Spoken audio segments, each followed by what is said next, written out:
Hi everyone. For this sequence, all you need are your two looped bands. I'm using the medium resistance. If you have bands of different levels, as always, you can have those other resistance levels with you so that you can decide if you want to dial it up or if you want to dial it down. The band arrangement for most of the sequence is going to be hand to foot. So you'll put the loop on the right foot and the right hand, and the left foot and the left hand. This is called a marionette arrangement. Make your way onto your back. Knees are bent. Feet are on the ground. Rest your hands on your belly. And just take a few moments to arrive on your back. Notice the head on the ground, backs of your shoulders.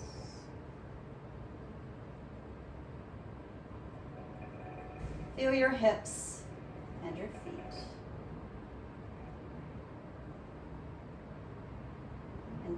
Keep in mind that we are practicing yoga, so the focus on the breath is, it's an integral part of working with the resistance bands. That doesn't change. I'll keep reminding you to notice your breath.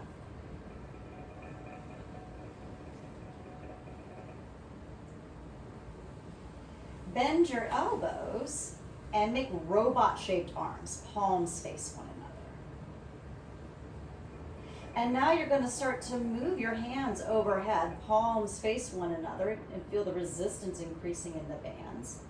And then elbows may be straight or a little bent. Turn your palms to face the ceiling, backs of the hands touching the ground, or perhaps not. And then retrace that path. Palms face one another, elbows bend, come back to robot arms. And then you'll do that again. As you reach your arms overhead, rotating the shoulders to turn the palms to face up. Notice if you're gripping your breath. Might even have a sense of the connection between your hands and your feet here. And then returning back, robot arms.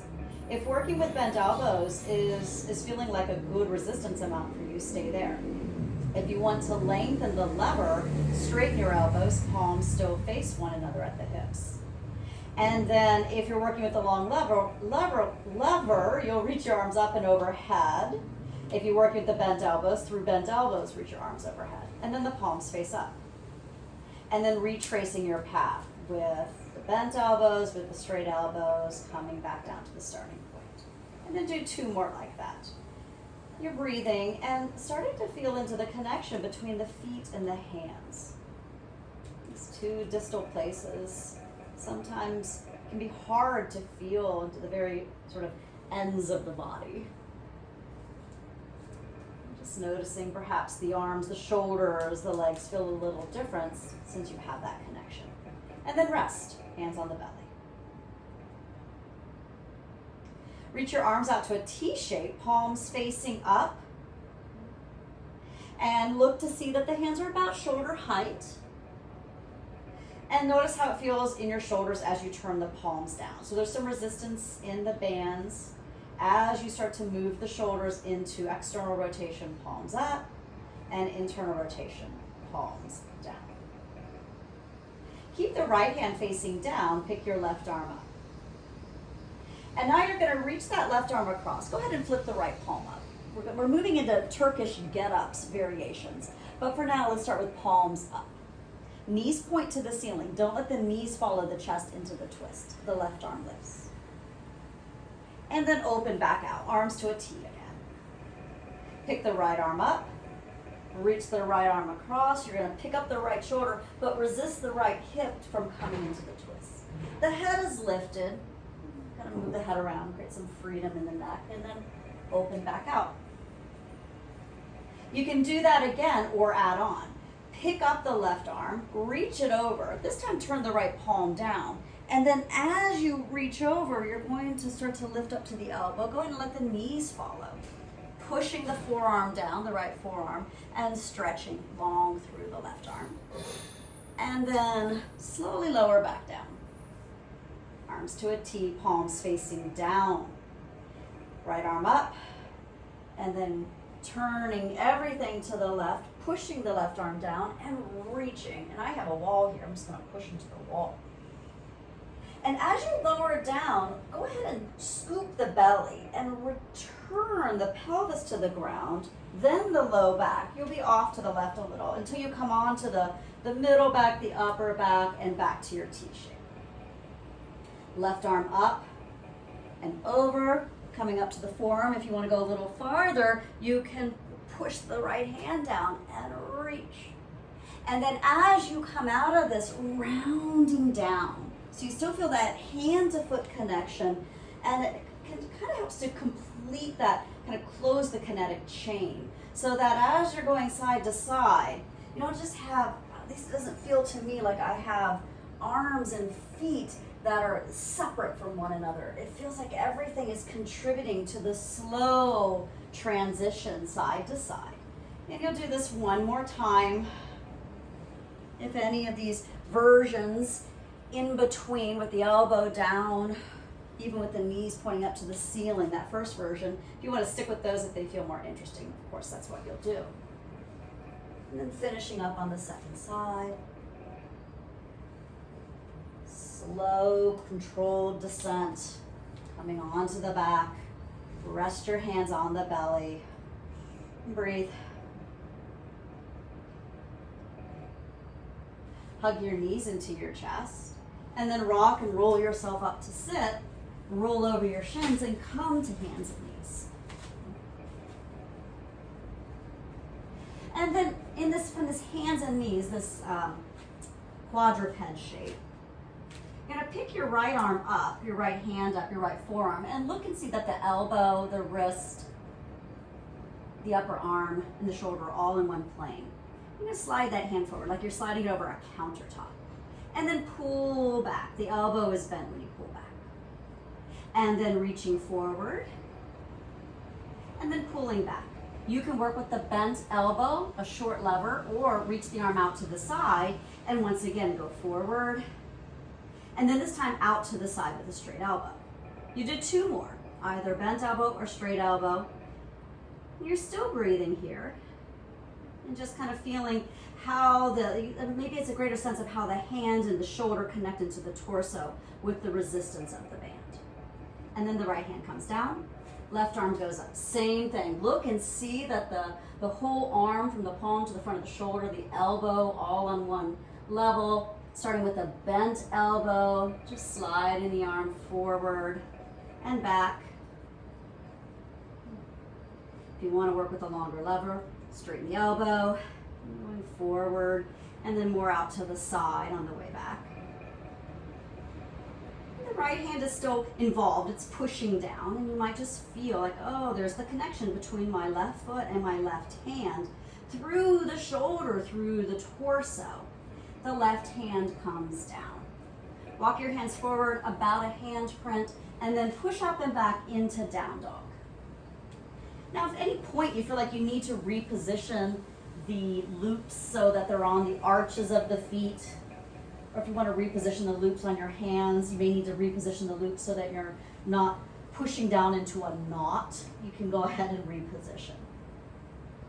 And lift and lower the heels a few times. Still feeling into the hand-foot connection on both sides. And then take your time to lower the knees to the ground. There's no rush. When the knees come to the ground, you'll be in a longer hands and knees. Keep your toes tucked. Send your hips back in the direction of your heels. They may touch the heels, they may not. And then peel your hands up. A little extension through the wrists. And then push the hands down, shift your shoulders forward, and take a little more weight into the wrists. And then shifting back, extending through the wrist. If you want to add on, you'll make cupcake hands And as you shift forward, come up into cupcake fingers. And then lower the wrists, extending the wrists. And cupcake or palms flat. And then do this one more time. Make sure the breath is flowing. You can be really desirous sometimes. For some reason, we like to grip the jaw, we like to grip the breath, grip the eyes. So just keep checking in with that.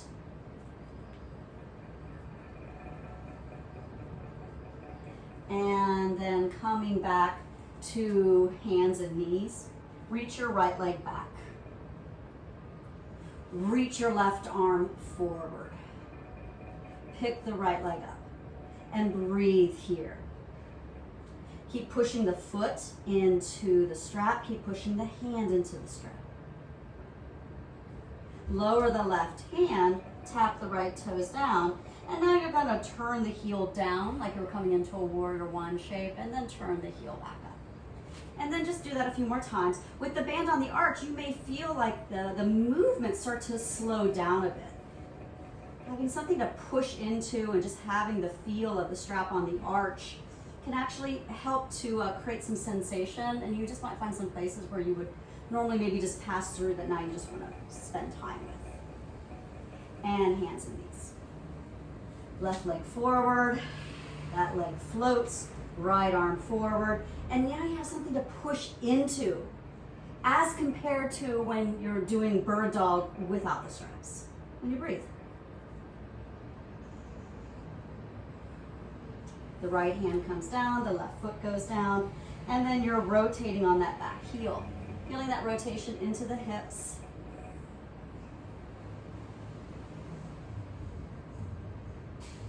And coming back to hands and knees.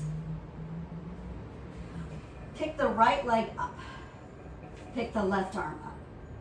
Now you're going to rotate the leg up in the air.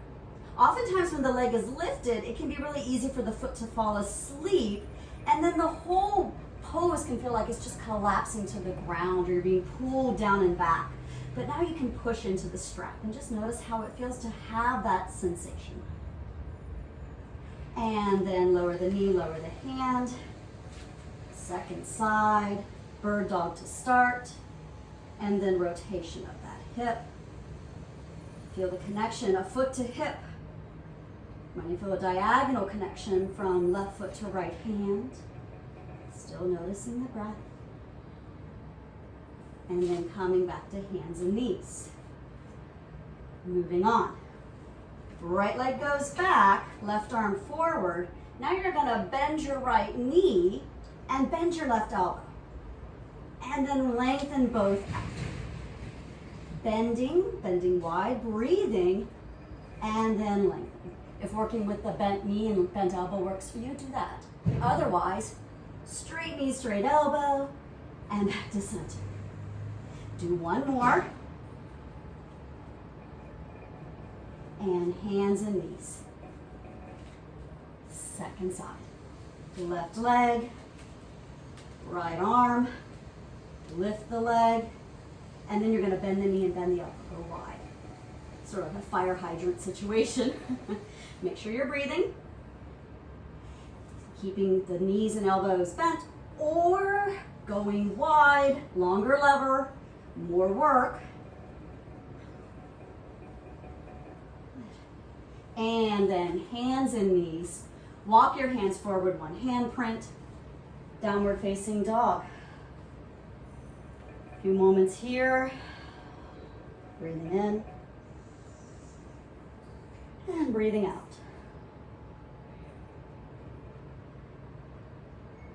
Slowly lower your knees to the ground. Slip the bands off. We're going to do a compare and contrast. We'll set the bands to the side. Come to your hands and knees.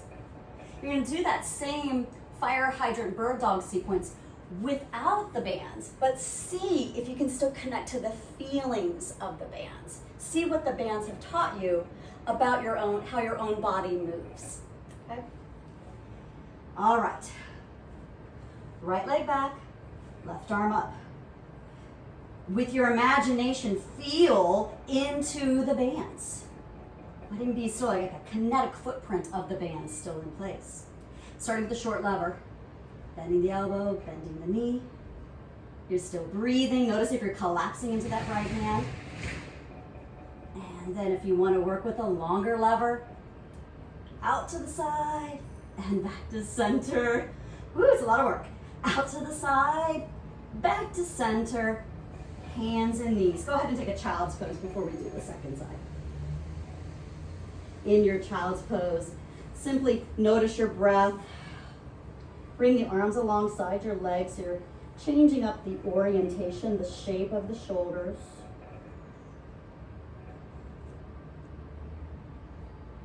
And then hands and knees. I always say in my classes, it's good we're not spiders because then we'd have eight legs to deal with. But as it stands, we only have 2.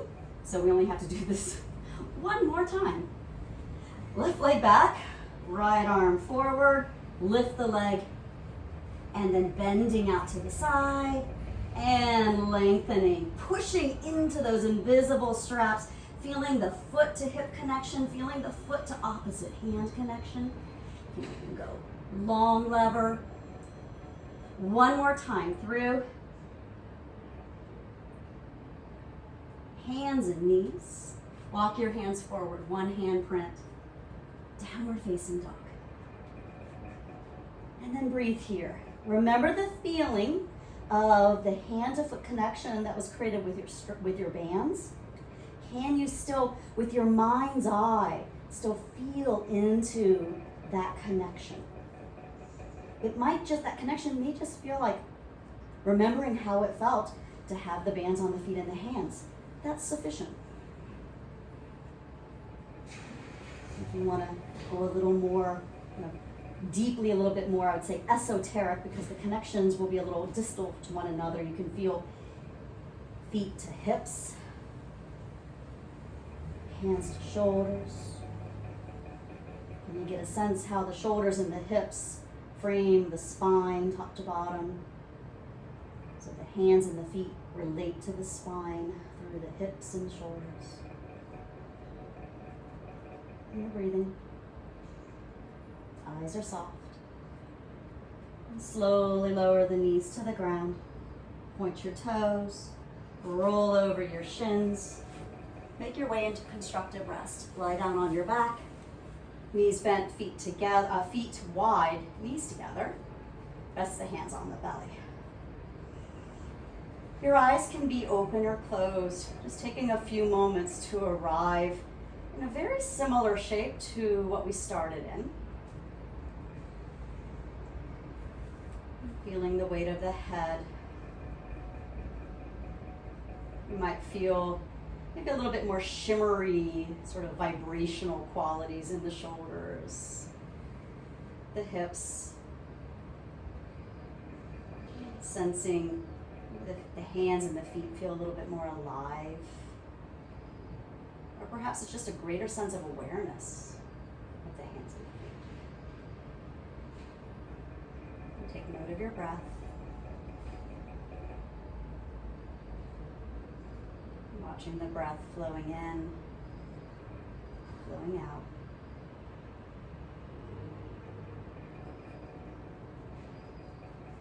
And then lengthen the legs forward, hands alongside the body, palms facing up, coming into corpse pose, Shavasana. And then resting here, resting as long as you would like. Rest here knowing that there's nothing left to do and nothing left undone.